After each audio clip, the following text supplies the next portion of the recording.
people. So it's an easy process to apply. It's an easy process to get a visa. And then you have these resources to help them transition, to help them be successful. We explain to them what it's like to be a student, regardless of which university, because studying there is different than studying here.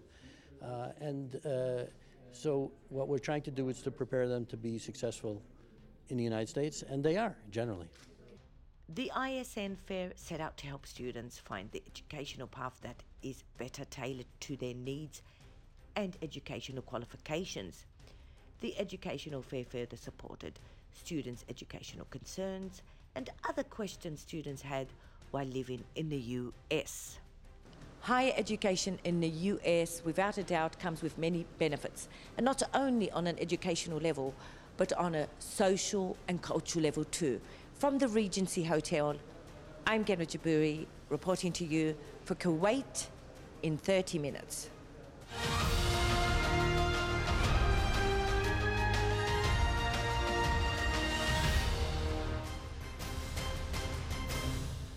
A discussion recently took place at the French Center for Archaeology and Social Sciences entitled France and the Gulf Region, Kuwait and Beyond. The lecture was delivered by visiting specialist consultant Agnes Levallois, who is vice president at the Institute Research and Studies. Middle East, RBMO, the lecture witnessed a huge attendance by people who have a special interest in the relationship between France, the Middle East, and the Gulf region. Our reporter was there.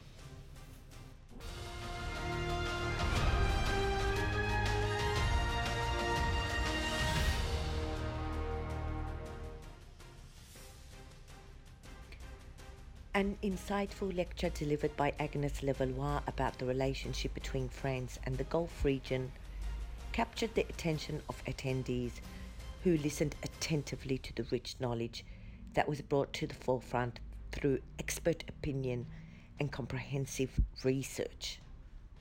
I think that there is a real interest for France in the Gulf region, and there is a real interest in France for Gulf regions.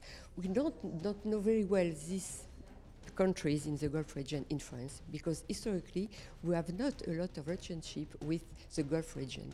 We have better relationships with North Africa, or what we call the Levant in France. That means Lebanon, Egypt, Syria and Palestine.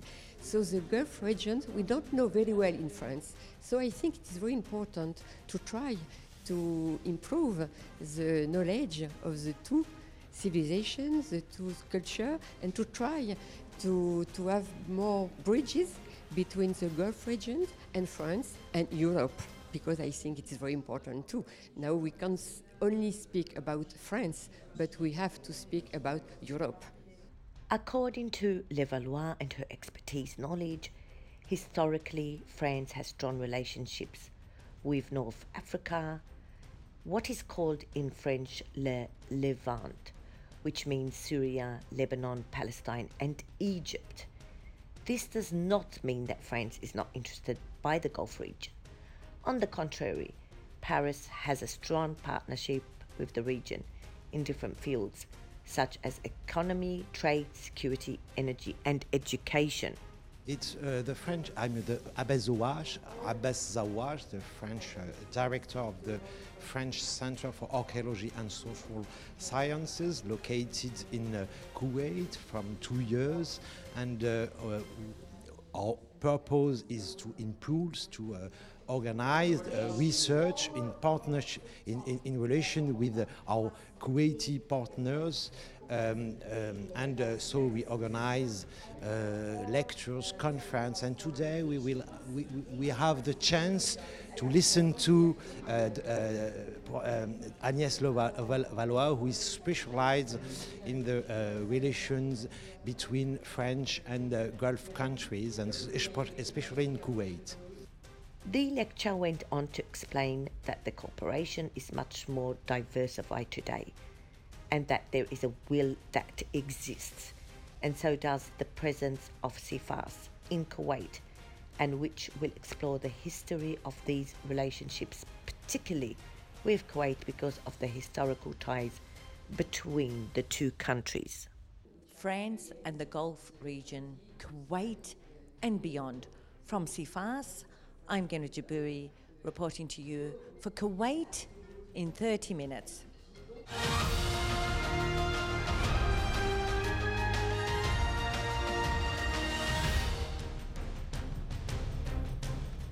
The Embassy of the Kingdom of Belgium, in cooperation with Dar al-Athar al-Islamiyya, hosted a musical night by renowned artist Michel Vredag in Mapping Roots at the Yarmouk Cultural Center.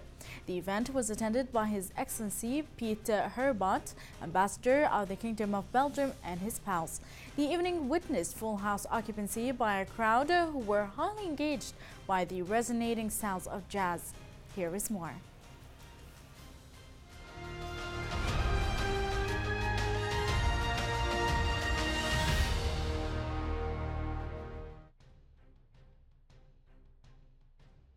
Bass player Michael Vredag is indeed an eclectic musician, full of lovely surprises. Besides being active on the jazz scene, he has also toured and written music with the Louvain Brass, folk and world music, winning the 2012 Liz Meyer Award for the most innovative European bluegrass band. This evening we're bringing a jazz trio from Brussels.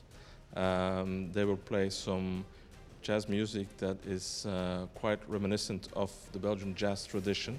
We'll have a bass player who's also the composer and who is also the person who gave his name to the band. So that's Michel Vredag. We will have a pianist and we will have a drum player. So this jazz trio will play Belgian jazz, but with a touch of inspiration from different kinds of music. Piano player Bram Wijsters is a joy to listen to with his marvelous melodies. Bram, a Belgian, Antwerp-based pianist and composer who focuses mainly on jazz, improvisational and alternative music, is a delight to listen to. And so for my instrument, it's a bass guitar. Basically, this project, this music I present today, the project's called Mapping Roots. We play some composition of instrumental jazz, so we don't sing. Why Mapping Roots? Because we took some influence of a lot of country. We travel and play with some local musicians from all over Europe, sometimes India, Africa, and we use all these influences in our compositions. And we are really happy to be here in Kuwait for the first time and play some of these compositions for you. Bass drummer Daniel Jonkers is an active musician in jazz. His work has been featured in many albums such as Tim Fenol's Trio Narrative, Tony Mora Quartet, Beyond Words, and Otto Quintet, Ali Gaga, After the Storm, to name just a few.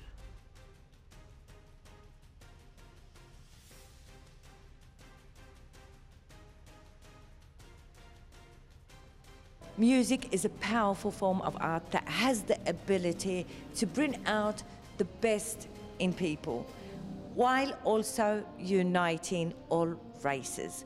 From Al Yarmouk Cultural Center, I'm Gena Jaburi, reporting to you for Kuwait in 30 minutes.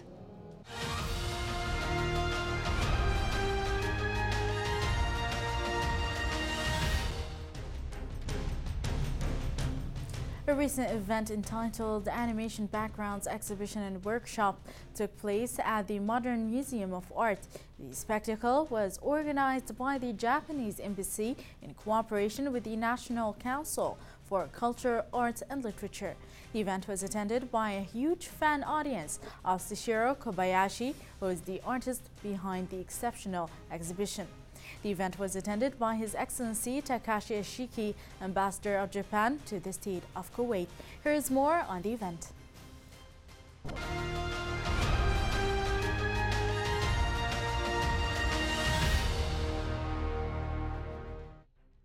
A recent animation exhibition by the Japanese artist Chichi Kobayashi took place at the Modern Museum of Art. The spectacle witnessed a huge attendance due to the artist's prominent work and well-respected and resonating works. So you know that he is the kind of the first generation of making that industry of that animation in Japan. So nowadays, many pictures made by the computers. However, he is the one, everything made by his hand. So idea was packed in one paper. So you can see that only that piece of paper, that inside, that his expression. This is that originated in our society, Japan. However, it is quite amazing, interesting. Here in the Kuwait and the Gulf region, there are so many supporters, fans of the art, and even now that there are the creators emerging in this Kuwait. So therefore, I'm very proud. This is that originated Japanese art. However, now that internationalized, globalized, and we are expecting that the creator coming the Kuwait, going to that world. The talented artist has worked in all styles of animation and is considered to be a leading artist in Japan. It would be safe to say that with his exceptional creativity, Kobayashi has developed a cultural phenomenon in the arts arena, gaining a huge fan base not only in Japan but on a global scale. He has different kind of, you can see very different kind of pictures he do. He do humans, but he do nice environments too, so I like him. Very interesting. Well, I think it's give you imagination, it give you things to think about too, and I think we need art in our lives to come out from the routine. Yeah, it's very important. Some of the artist's notable animated works include Treasure Island, Angel's Egg, A Little Snow Fairy Sugar, Nobody's Boy Remy, Panda Co, Panda, and Tokyo Marble Chocolate, to name just a few. An inspiring exhibition by a phenomenal and inspiring artist. From the Museum of Modern Art, I'm Genra Jaburi, reporting to you for Kuwait in 30 minutes.